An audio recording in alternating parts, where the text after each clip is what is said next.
Okay, Ke'Bryan Hayes has spent 13 games now, 13 starts at the leadoff spot, and the team for which he plays is 9-4 in those games. Coincidence? Maybe not. Good morning to you. Good Wednesday morning. I'm Dejan Kovacevic of DK Pittsburgh Sports, and this is Daily Shot of Pirates. It comes your way bright and early every weekday if you're into football and or hockey. I also offer up daily shots of Steelers and Penguins where you found this. The Pirates finally won a game at the Great American Bandbox, beating the Reds 6-2. This after losing all 8 games they'd played in Cincinnati before that, including this series opener Monday. So no, they can't sweep this afternoon. But if you're still looking for bright spots in this obviously disastrous season overall, the Pirates have been playing pretty good ball of late. Over the past month, they're right at 500. Over the past couple of weeks, they've won 4 straight series with a chance to make it 5 today when Connor Overton is set to pitch in the finale. Presuming it gets played, the forecast for Cincinnati is really bleak, and we'll see how that plays out. But look, one way or another, they're playing markedly better baseball at a time when I don't know of anyone, anywhere, probably not even internally, who expected them to be anything other than just a faceplant catastrophe down the stretch. And one can look at a lot of different variables in this, but not many of them are going to be associated with the pitching. The starters are barely getting through 4 or 5 innings, whatever. Mitch Keller pitched okay last night.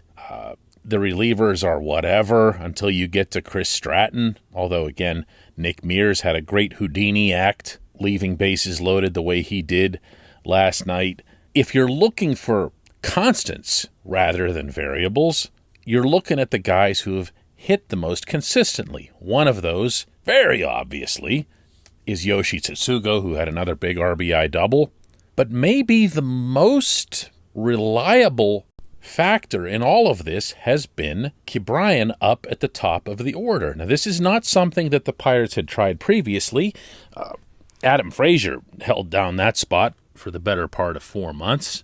And Ke'Bryan had been utilized as more of a, middle of the top part of the lineup guy, trying to take advantage of his pop, at least the pop that he had shown before the wrist injury in April. And maybe that's something that the Pirates will revisit, but maybe they'll also just, kind of leave this alone, because Frazier's not here anymore, and Key's batting .298 up there, and he's reaching base, and he's driving the ball to all fields again. Wait a second, he's driving the ball again. Now, all of this could be just a big coincidence in the sense that his wrist injury was always going to take time to mend. Not just heal, but to mend in terms of restoring the full strength. It's something I've been talking about on this show for a while now, but wrists are complex. You can't just strengthen your wrist at will. There's a lot of different parts in there, and it takes time to become as strong as you want to be, as strong as you were. And this is what we're seeing right now from him. It's a big positive, a real big positive. And if all it achieves is from now through the next couple of weeks, leaving this kid feeling that 2021 represented progress from him, despite that injury, despite all the time that was missed, despite all the power that he lost temporarily in returning from it, then this is going to be one of the bigger W's of the entire summer. You should know he's been shrugging off the leadoff thing nonstop. And I've brought it up with him myself, and I just get this shrug and half smile that he has for a really easygoing individual. And he'll say, I don't really care. They can put me wherever it is that they want. He doesn't acknowledge in any way, shape, or form that this is responsible for igniting him, or even that he likes it, that he, enjoys seeing his name first on the list or enjoys being the first one to step into the box. There's nothing like that. There's nothing like that. But I can attest personally that this young man took some parts of this season hard. We've had a couple of long talks, one in San Francisco and one in Milwaukee, where he spoke of wanting to make sure that he keeps an even keel, which is his nature anyway, but he was the one that kept bringing up things that were getting in the way of that, things that were happening to him, things that were just mostly lousy luck. And from within that, it's easy to see that, yeah, it was bugging him. So the last thing you would have wanted out of 2021 is for one of the Pirates' two most important players, along with Brian Reynolds, to think even a little bit that what he'd shown in that magical first month in 2020 and then what he'd done all through this past spring training and then the way he hit that home run right off the bat at Wrigley Field on opening day is that was some kind of mirage, that was some kind of, well, it's time for you to come down to earth, kid. This is a W. This is a W for this organization. This is a W for this player. And this is a W for this franchise's future, for his own season to be ending on a high note individually. And hey, if the Pirates happen to have found themselves a leadoff guy in the process, that's all right too. When we come back, just one question.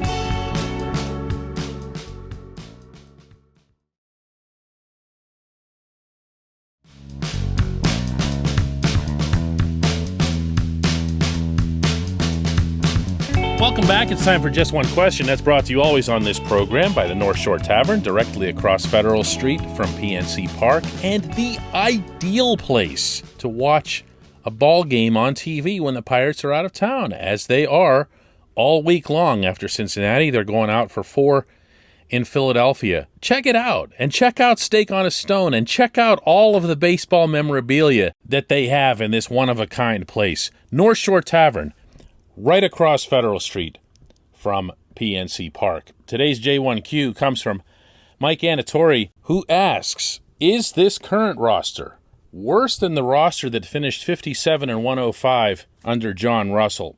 And how many games could this team have won if they'd kept Adam Frazier, Rich Rod, Holmes, etc.?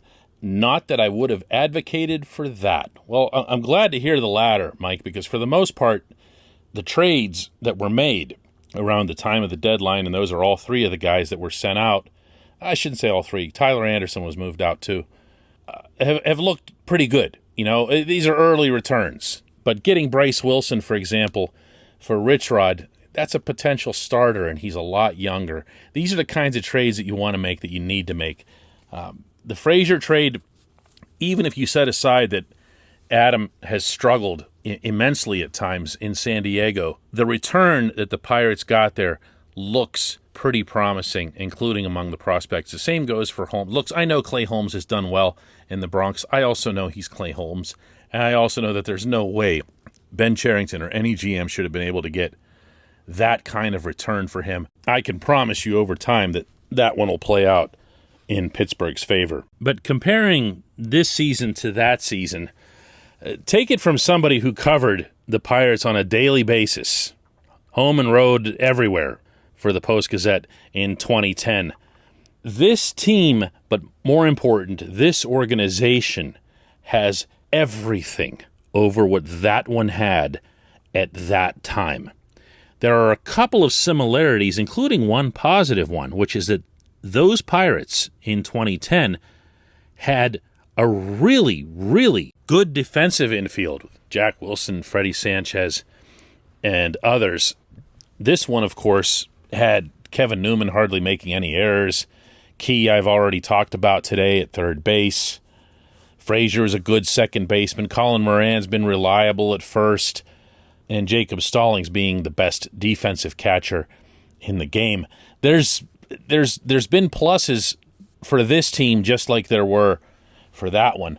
But the difference, my goodness, between that team going 57-105 and this team is currently 57-94, And by the way, if they happen to go 6-5 the rest of the way, they'll avoid losing 100, never mind losing 105 like that one did. Even then, and I know you asked about the 25-man roster, and I swear to you I'm not avoiding the question, but I also know that what made that situation back then feel so bleeping hopeless was that there was nothing coming.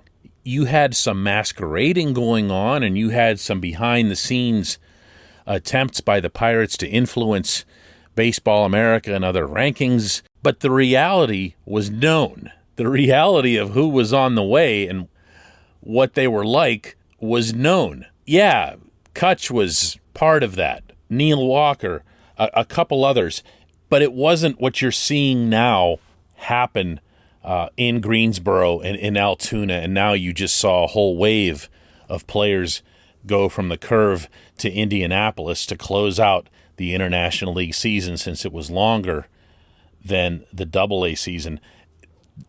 There are real, live, high-ceiling baseball players at the lower levels of this system, and as they start gravitating north, so to speak, and when you start seeing O'Neill Cruz hit one of those 440-foot bombs at Victory Field, it's going to start feeling a little different around here. For those of us who are around the team consistently and hearing from them specifics about this prospect or that prospect, I don't ever get the sense from these people that they're trying to hype up anybody.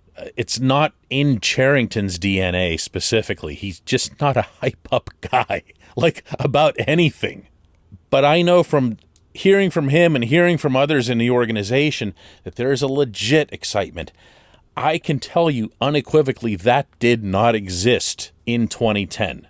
2010 was nothing other than a great big step backward for Neil Huntington, Kyle Stark, and everybody involved. That's why Russell was fired right after the season. They'd expected more from that group. No one anywhere expected even this much from this group of Pirates, certainly not the way they've been playing over the last couple of weeks. I appreciate the question. I appreciate everybody listening to Daily Shot of Pirates. Let's do another one tomorrow.